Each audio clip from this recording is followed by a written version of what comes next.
welcome to this episode of Acrinos Access. I'm your host, Eric Matei, joined today by Dr. Glenda Aleman. And many of us around the industry have come to know Dr. Aleman as she is at the forefront of growing a myopia management specialty practice down in South Florida. And I invited Dr. Aleman to join us in this episode of Acrinos Access as the first one. It's actually going to be a series we're going to do together. And really what this is all about, y'all, is empowering you all, our listeners, to grow a thriving myopia management practice within your practice. So we're calling this first episode Myopia Management, a look at the facts and the opportunity. Dr. Aleman, thank you so much for joining us on Acrinos Access. Thank you, Eric. I'm so excited to be here. I mean, what a great way to start the new year, doing something that I love and sharing my passion for myopia management. So I'm so grateful for the opportunity and, looking forward to this series that we're going to be doing. And like you mentioned earlier, hopefully we have, even if it's one listener that we can make an impact in their lives. So super excited to be here. Thank you.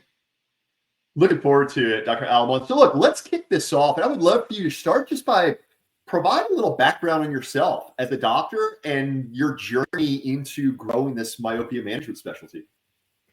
So optometry is my second career. I went into optometry after being an optician for several years. And while being in optometry school, I discovered that I have this passion that I didn't even know for working with children. And I remember I had one class on myopia management, and knowing that I was going to go into pediatric optometry, I was like, oh my gosh, I have to get into this myopia management. And honestly, when I learned about Ortho K, for me in the beginning, it was all about the science. We all have something, a trigger. What really got me started is that I love Ortho K. I think it's fascinating. And I was like, oh my gosh, this is so cool. So I started with that passion for the science behind Ortho K and how it works. But I think, and I share that with everybody, I share that with my patients, the moment, like I know the precise moment where I changed from wanting to be the cool doctor doing this cool procedure and changing people's lives with Ortho K.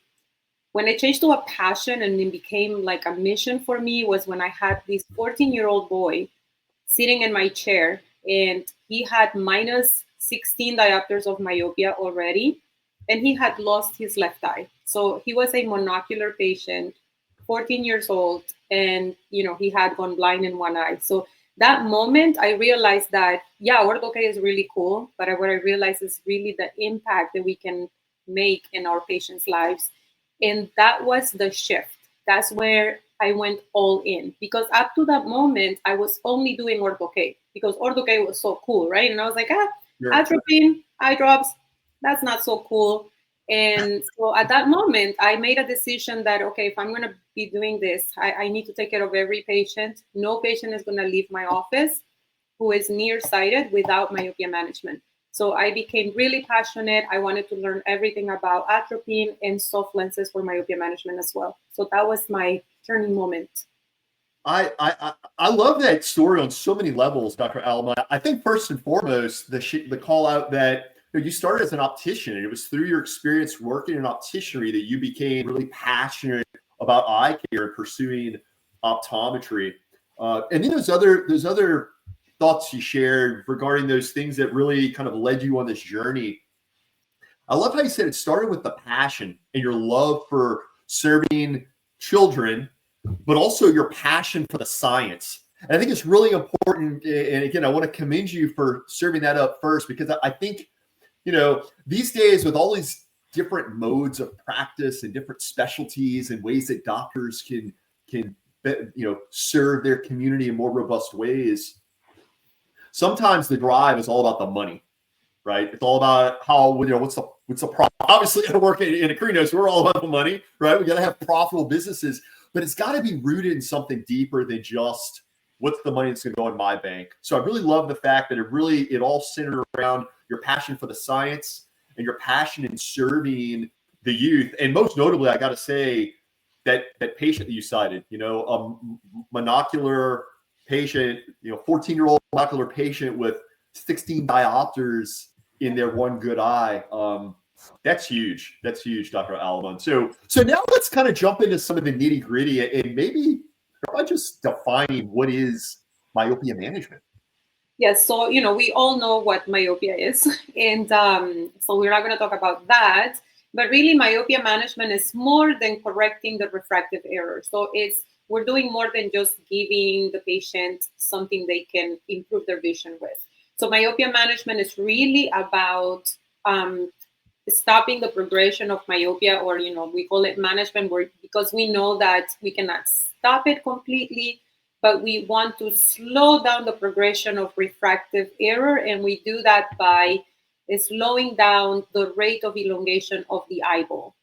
So all the treatments that we're using for myopia management, our aim is to slow down the growth of the eyeball, because we know that with the elongation of the eyeball, there come complications later on that these patients will inevitably, like face as they get older.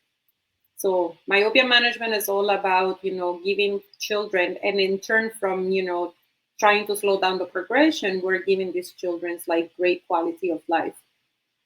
I love it. So, and I think it's important to point out, myopia management is not just correcting for that refractive error, but it's actually about slowing that progression, right? And I think, Dr. Aleman, I shared with you in one of our previous conversations, while I myself am uncorrected to this day, my wife has been corrected for most of her entire life, right? And looking at that progression of myopia, in understanding how her RXs were changing throughout her youth, it's really fascinating to consider how this whole world of care, specialty care, myopia management, can have some really significant impact on patients. So now let's talk a little bit about the prevalence. And I know the prevalence of myopia is huge. So maybe let's talk about the prevalence of patients that we're identifying that an active myopia management treatment plan would have significant impact for them.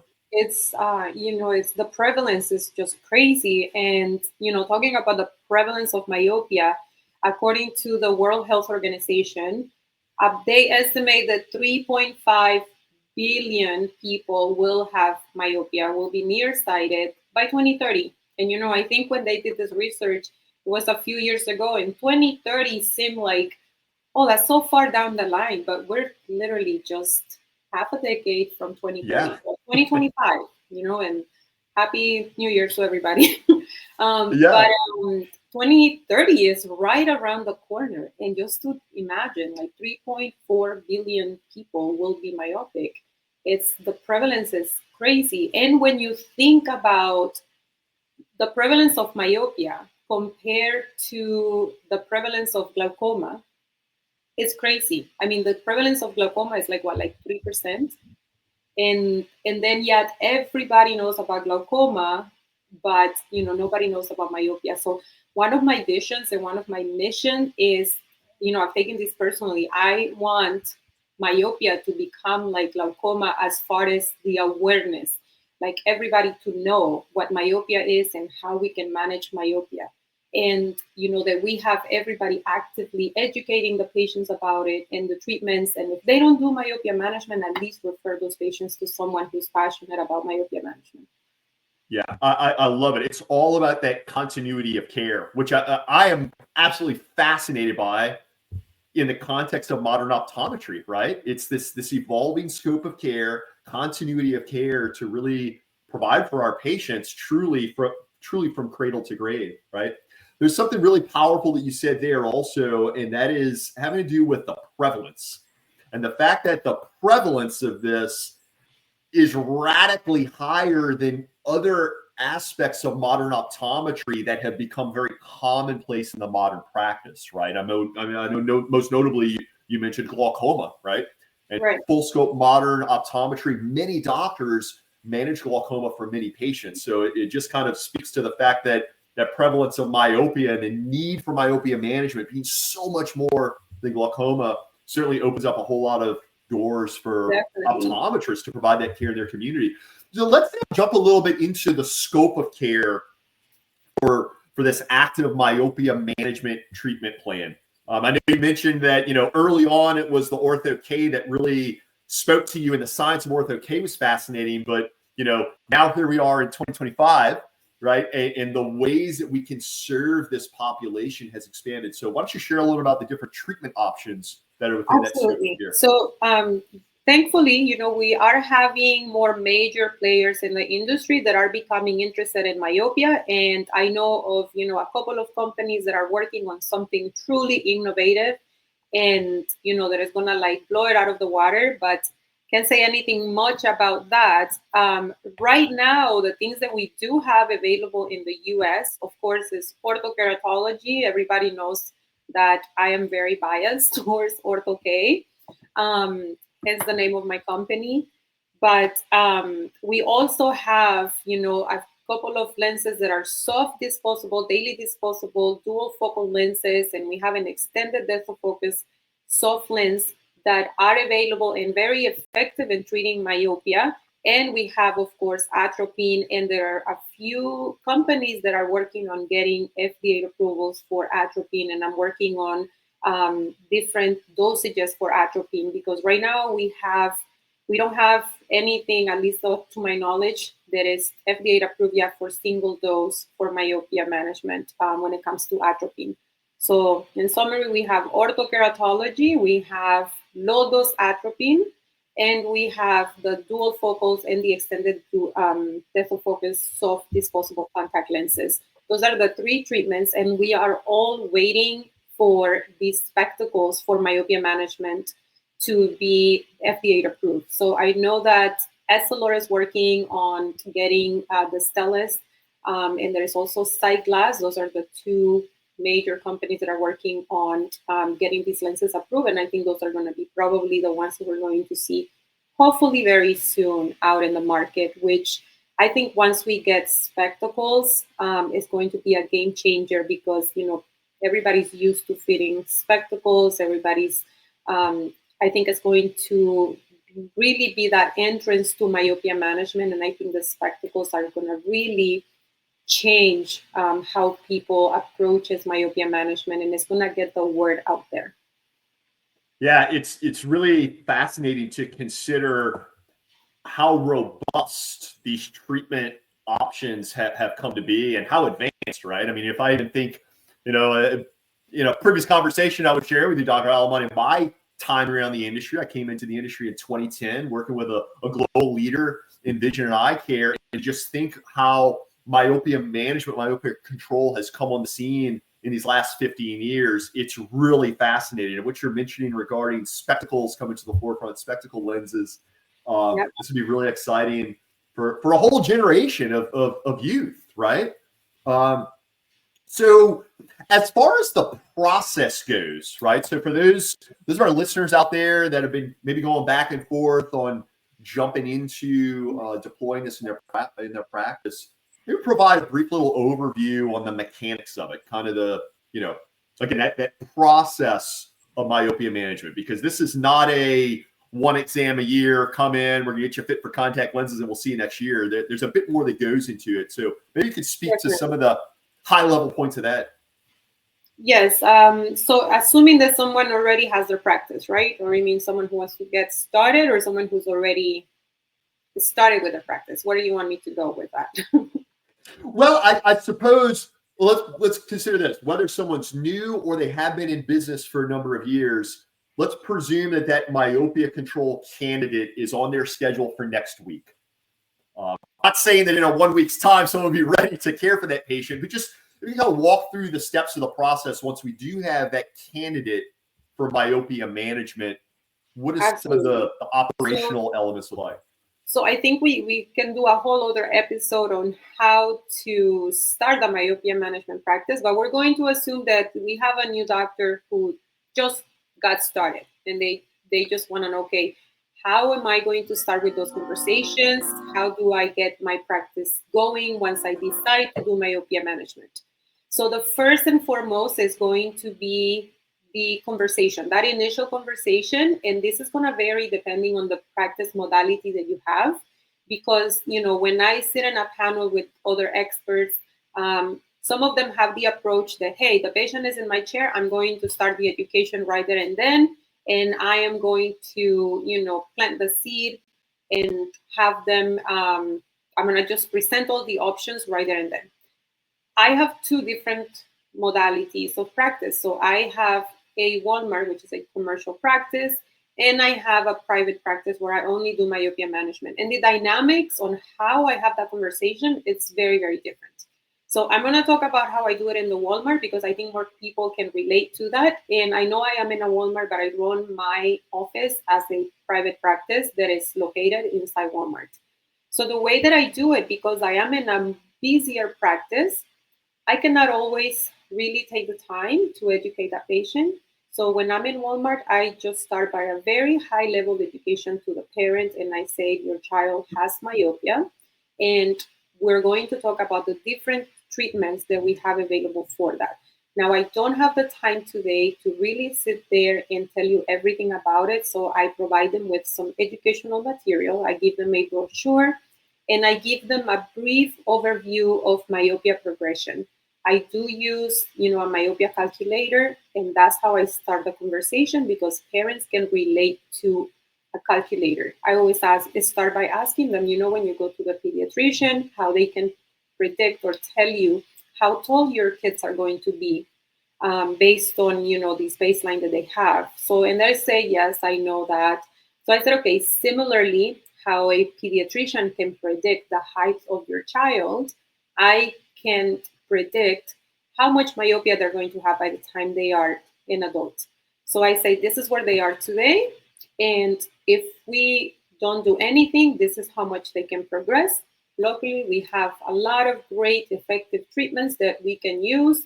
And with myopia management, they are going to progress. We cannot really stop it 100%, but we're going to slow down the progression. And then I show them those two trajectories. And the moment I show them that, it's like they are very interested. And a lot of the times they'll say, okay, Dr. tell me what I have to do. And then I said, I really want to take the time to go over with you the options for your child. So let's go ahead and schedule that consultation. Once they come back for consultation, we do the specialized testing that we need. I always like to take a baseline axial length. And if we're going to do ortho-K, I'll do a topography. And that's what we do on the consultation. And then we talk about the different treatment options. And we try to select the treatment that is best suited for that child and for the family. Because we really have to, doing myopia management is a holistic approach. We have to look at every aspect of the child. We have to make sure that they can do ortho-K. If it was up to me, everybody will be an ortho-K, but not everybody can actually be successful with ortho-K. So we have to take our time to evaluate the patient. And also, we really need to talk about family dynamics because here in South Florida, we have a lot of households that are two households. The child goes in between the mom and the dad, they're divorced parents, or they, parents might be really busy and not able to bring those patients back for as many follow-ups. Regardless of what treatment modality we're going to choose, we're going to have that initial conversation. Then after that, regardless of the modality, I would say I would bring that patient back at the 3 months to measure axial length, and then at 6 months. Once we go over those first initial 6 months, then everybody's on a 6-month schedule. So that's how I would present it to a new doctor. That minimum you're going to have to want to have that initial conversation, whether it's at that moment, if you have the time and you can take it and just do it right there and then, or you can bring them back for a myopia management consultation. And once we complete that, there's always going to be at least a 3 months follow-up, then a 6 month, and then they'll come back for the yearly visit. Now with ortho-K, everybody knows that we're going to require more visits. So with ortho-K, we're going to have, in addition to the initial consultation, and possibly that day we will order lenses. Then we have a lens pickup. We'll have either 1 day or a week follow-up. And then different physicians might do a 1 month follow-up, or they will do a 3 months follow-up, and then we're back on that 6 months schedule. So it is definitely, it's a process, obviously. and engaging the patient and the family in that process is absolutely number one. I really, really like how you mentioned in the context of the consultation, you always provide options and ensuring those options serve both the patient, presumably the child, but as well as the family. And I know, Dr. Aleman, you touched on, mixed households, perhaps where children's mom is over here, dad is over here, or any myriad of variables as well, particularly also cost, because I know that obviously also comes up. Absolutely. So it's really exciting to see that in modern myopia management, there are myriad ways to serve patients at different price points as well. And I think some of that maybe we might touch on in episode 2. As we further embark on this. This like has we been need we're gonna do a few episodes, but I feel like we could have an infinite number of episodes. There's just so much to talk about in myopia management. Absolutely. And, I'm definitely passionate about it, so I can talk about it all day. But I think that is a good summary, a good overview of how a myopia management practice would work as far as the schedule. But to me, it's really, really important that we involve the patient in the process. A lot of the times for me at OK Love, which is my private practice, and that is a myopia management practice. So that's very different because the patient already comes for that myopia management. They were sent to me specifically for that. So that conversation dynamics is completely different. And one of my challenges actually at OK Love is that they come to me for ortho K. They want, the night lenses. And a lot of the times after seeing the child and seeing the family dynamics and getting to the cost, I realized, well, that's not the best treatment for this particular patient.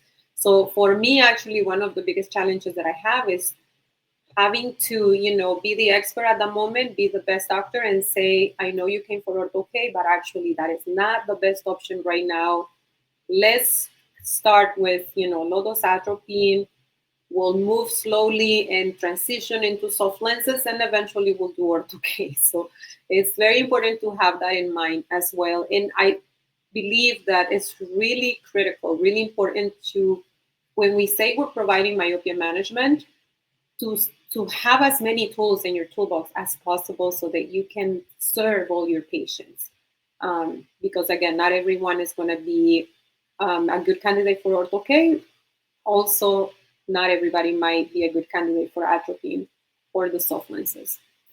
Yeah, really, really remarkable insights here, Dr. Aleman. And the one thing I want to toss up here before I forget is for those of you who just heard Dr. Aleman mention OK Love, which is her myopia management only private practice. Go check out their website, orthoklove.com. Check out what she's up to, how she's gone about creating the myopia control practice, exclusively myopia control practice. Really, really far out stuff. And Dr. Aleman, before we wrap up this first episode of this series we're doing, Welcoming You, where today in this first episode, we explored myopia management, looking at the facts and the opportunity. If folks would like to connect with you and pick your brain on specifics, or perhaps even explore how they can get involved in your ortho K, your OK Love doctor training seminars, right? Helping doctors develop that specialty. How can they get in touch with you? Absolutely. Thank you, Eric. So so we do have an OK Love Myopia Management Bootcamp. I am proud to say that we have, last year we did one in New York City, which was a complete success. And we're looking for more opportunities, hopefully to partner with industry so we can bring the OK Love Bootcamp around the country. So for the myopia management bootcamps, you can always go on my website and fill out a contact form. So that way I can get back with you, or you can really text me on my cell phone. My cell phone is 954-854-7910 right here on the screen. You can text me and you can email me at gmohib@gmail.com. So those are all the ways you can get in touch with me. We're looking forward. Soon we'll be announcing our first OK Love Bootcamp. And I really encourage everybody to, just jump in. Last year, I did a skydiving, and I literally said I jumped for myopia management, because you can never wait for the perfect time or to be 100% ready. You're never 100% ready for anything. So I encourage everybody that, you just need to start somewhere. Start slow, start little, but just get started. And, everything else we can figure out in the process.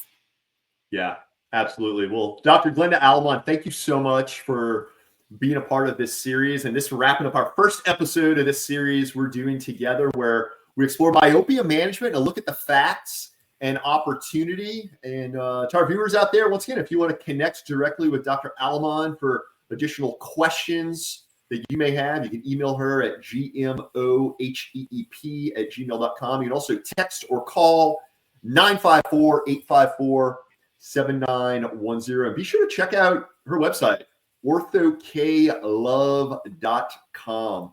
Stay tuned for more to come in this mini series with Dr. Aleman joining us here at Acrinos Access. And hey, no matter wherever you are in your private practice journey, whether you're just starting out in those early years of practice ownership, whether you're hitting those peak earnings years, or whether you're eyeing partnership and transition, head on over to acrinos.com, check out all the ways that our solutions and advisory can help you achieve your goals. On behalf of all of us here at Acrinos, thank you so much for joining us on Access. Thank you, Eric.